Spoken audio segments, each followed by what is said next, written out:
بسم اللہ الرحمن الرحیم۔ السلام علیکم ناظرین، آج کی ویڈیو علامہ سید نصرت عباس بخاری صاحب کی ہے، تو آئیں چلتے ہیں ویڈیو کی جانب۔ مختصر سا عمل دیکھتے ہیں اور ویڈیو کے آخر پر مختصر سا تبصرہ بھی کرتے ہیں۔ فرماتے ہیں کہ ایمان کے ارکان کتنے ہیں؟ اگر ہم سب ایمان والے ہیں، قرآن بھی کئی دفعہ کہہ رہا ہے یا ایھا الذین آمنوا، وہ لوگ جو ایمان لے کر آئے۔ خدا ایمان والوں کو الگ سے مخاطب کر رہا ہے، کہتے ہیں کہ ایمان کے ارکان جو ہیں وہ 4 ہیں۔ امام فرماتے ہیں پہلا توکل بر خدا، خدا پر توکل رکھنا۔ یعنی کیا؟ یعنی ہر معاملے میں میری وکالت خدا کے پاس ہو۔ آپ دنیا میں دیکھیں، آپ بولیں جی میری کمپنی ہے، میرا کیس ہے، میرا وکیل بہت سٹرونگ ہے۔ آج فخر کرتی ہے نا، مہنگے سے مہنگا وکیل لے، کیوں لے؟ کیونکہ یہ میری وکالت کرے گا، اور جو وکالت صحیح کرے گا۔ آپ پیسہ خرچ کرتے ہیں اور آپ کو بڑا گھمنڈ ہوتا ہے کہ میرا وکیل سٹرونگ ہے، آپ کیس جیت جائیں گے۔ اور جس کا وکیل خدا ہو، اسے دنیا میں کون ہرا سکتا ہے؟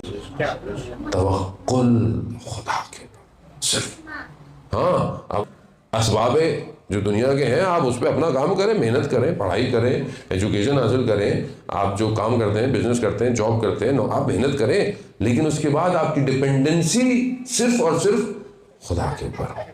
جب آپ خدا کے اوپر ڈپینڈ ہوں گے، خدا خود آپ کے لیے اسباب پیدا کرتا ہے۔ دوسری جو رکن ہے ایمان کا، وہ رضا بقضائے خدا، یعنی خدا نے جو آپ کی تقدیر پہ لکھ لیا ہے اس پہ راضی ہو جائے۔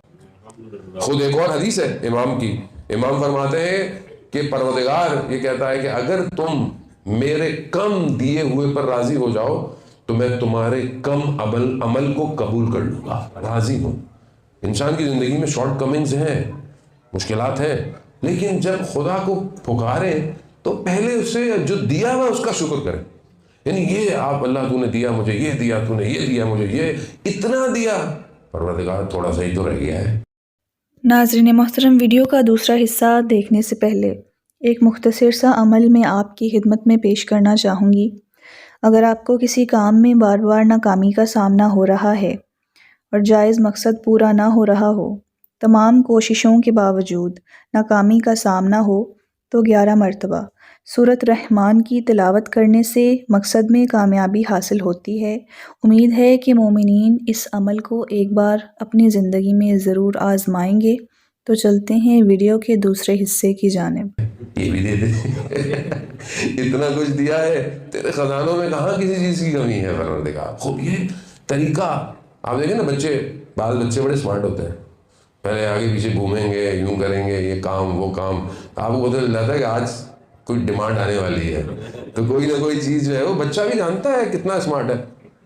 ہم بھی بچے بن جائیں خدا کی بارگاہ میں۔ خدا کہتا ہے گڑ گڑاؤ، سجدے کرو، نمازیں پڑھو، حلال کرو، کوئی مسئلہ نہیں ہے، خدا سے مانگو۔ خود 70 گنا ماں سے زیادہ محبت کرنے والا ہے، ورنہ خدا کی محبت کو کوئی کاؤنٹ کر سکتا ہے؟ نہیں کر سکتا ہے جانے محترم۔ پھر تیسرا رکن جو ہے وہ یہ ہے کہ تسلیم بے امر خدا، جو خدا نے حکم دیا ہے اس پہ تسلیم ہو جاؤ۔ یعنی بس آگے چون چرا نہیں ہے۔ نماز واجب ہے، واجب ہے، روزہ واجب ہے، واجب ہے، حجاب واجب ہے، واجب ہے، خمس واجب ہے۔ اگر خدا کو نہیں مانتے چلو پھر مسئلہ الگ ہے، لیکن جب مان لیا تو پھر واجب ہے، پھر چون چرا نہیں ہونی چاہیے۔ یہ ایمان کے رکن ہے۔ یہ چیزیں ہوں گی تو پھر ایمان مضبوط ہے، ورنہ ایمان کی بلڈنگ ہلتی رہے گی۔ چوتھا اور آخری رکن ایمان کا کہ اپنے سارے کاموں کو خدا پہ چھوڑ دو، اپنے سارے کاموں کو خدا پہ چھوڑ دو کہ پروردگار تو بہتر جانتا ہے، تو بہتر کرنے والا ہے۔ اگر آپ کے پاس کوئی اچھا مینیجر ہوتا ہے تو آپ کیا کہتے ہو؟ ریلیکس، کہ بھائی میرے کاموں کو مینیج، میرا اچھا مینیجر ہے، میرے سارے کاموں کو اچھا مینیج کرے گا۔ ابھی ہم ریلیکس رہتے ہیں جی، پاکستان میں مثلاً مجلسیں پڑھنی ہے تو کہاں ہوگی، کیسے ہوگی، کیا روٹ ہوگا، مینیجر اچھا ہے دیکھو۔ اب آپ اس پہ واگزار کر دیتے ہو نا، اپنے کاموں کو اس پہ چھوڑ دیتے ہو تو وہ اچھا مینیج کرتا ہے اسے۔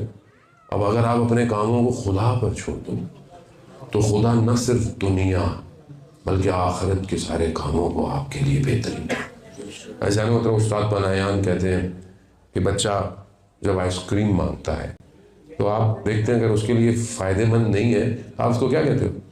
بیٹا کل کھا لینا، کل لے لینا۔ چھوٹا بچہ ہے، اسے کل کا مفہوم نہیں پتا، کل کس کو کہتے ہیں۔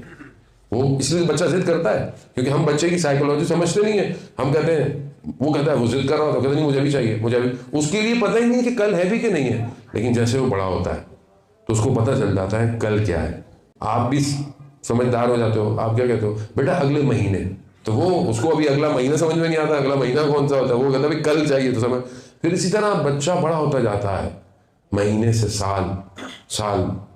انسان پوری زندگی استاد فرماتے ہیں کتنی گزارے گا؟ 60 سال، 70 سال، 100 سال، 700 سال، کوئی بھی نہیں زندہ رہا ابھی۔ پہلے تو لوگ تھے، ابھی کوئی نہیں ہے، پھر بھی آپ کہہ رہے ہیں 700 سال۔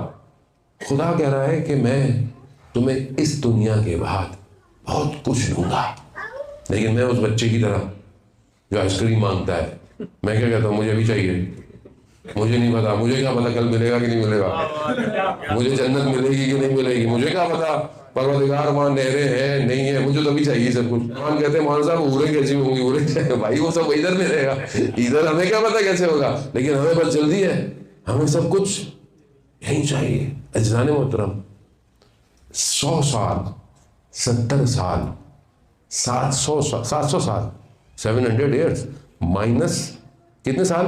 جتنے سال آپ نے ادھر رہنا ہے۔ ادھر کتنا رہنا ہے آپ نے؟ کتنا رہنا ہے ادھر؟ کتنا رہنا ہے ادھر؟ تابت ہم فیہا خالدون، قرآن کہہ رہا ہے تم وہاں ہمیشہ رہو گے، ہمیشہ مائنس 700۔ کیا آئے گا جواب؟ انفینٹی۔ تو کچھ بھی نہیں ہے، ہم اتنا اپنے آپ کو ٹینشن میں ڈالے ہوئے، اب ساری ہماری ٹینشنیں کچھ بھی نہیں پر، ناراضگیاں، لڑائیاں، پریشانیاں، بھائی یہ کچھ نہیں ہے، وہ بہت کچھ ہے۔ اس کے لیے زندہ رہو، اس کے لیے سب کچھ کرو۔ شخص بہرحال وقت بالکل نزدیک لگ گیا، جب امام نشا پور سے جا رہے تھے تو امام نے پوچھا کہ کوئی ہے جو محاسن کو درست کرے، یعنی داڑھی واڑی۔ تو ایک شخص جو جس کا کام تھا اس نے تو امام سے اسے پوچھا تمہاری اجرت کیا ہوگی؟ کہا نہیں مولا میں آپ سے اجرت لوں گا۔ کہا نہیں، کسی سے بھی کام کرنے سے پہلے اس سے اجرت سنت پیغمبر ہے، طے کر لینی چاہیے۔ کہا نہیں، کہا مولا نہیں۔ بہرحال بہت اس نے وہ کیا، اس نے امام کے جو ہے وہ محاسن درست کیے۔ تو جس پتھر پہ وہ اس زمانے میں وہ اس طرح ٹائپ جو بھی تھی وہ تیز کرتا تھا، تو امام نے کہا یہ پتھر دو۔ اس پتھر کو کہتے ہیں کہ امام نے سونے کا بنا دیا، سونے کا بن گیا۔ اب اسے جب ملا تو اس نے کہا مولا مجھے یہ نہیں چاہیے۔ کہا کیوں؟ مولا ایسے پتھر ہی بنا دے۔ کہا پھر کیا چاہیے؟ کہا جب میرا وقت آخر ہو تو آپ آ جائیے گا۔ اللہ برائے خوشنودی امام رضا علیہ السلام صلوات۔ اللہم صلی علی محمد وزان محترم، میری لمبا سودا، چھوٹی چیز نہیں چاہیے، وہ چاہیے۔ اور یہ ہوا، بیان ہوتا ہے، راوی کہتا ہے کہ ہم امام کے ساتھ تشریف رکھتے تھے، کوئی جلسہ تھا، اچانک سے امام نے کہا کہ میں تھوڑی دیر میں آتا ہوں۔ امام گئے، تھوڑی دیر بعد امام نے کہا مولا کہاں گئے تھے؟ کہا وہ جو اس سے وعدہ کیا تھا اس کا وقت آخر آ گیا تھا تو اس کے پاس گیا۔ عزیزان محترم، یہی دعا ہونی چاہیے کہ جب میری روح میرے بدن سے نکلے تو میرے سامنے میرا امام ہو۔ جزاک اللہ خیرن کثیرہ، ماشاءاللہ بہت خوب۔ آج کی اس بیان ویڈیو میں علامہ سید نصرت عباس بخاری صاحب نے اپنے ایک مخصوص انداز میں اور انتہائی صبر و تحمل کی حد میں رہتے ہوئے بیان کیا ہے، اور ویڈیو میں مولانا صاحب نے ایمان کے 4 رکن جو ہیں ان کا تذکرہ کیا ہے، اور امید ہے کہ آج کا یہ بیان آپ کو پسند آیا ہے، جو کہ توکل پر مبنی تھا۔ اس کا ٹاپک توکل تھا کہ اللہ پر کس حد تک توکل کرنا لازمی ہے۔ تو ملتے ہیں کسی اگلے عمل اور بیان ویڈیو کے ساتھ، تب تک کے لیے اپنا بہت سارا خیال رکھیں۔ اللہ حافظ۔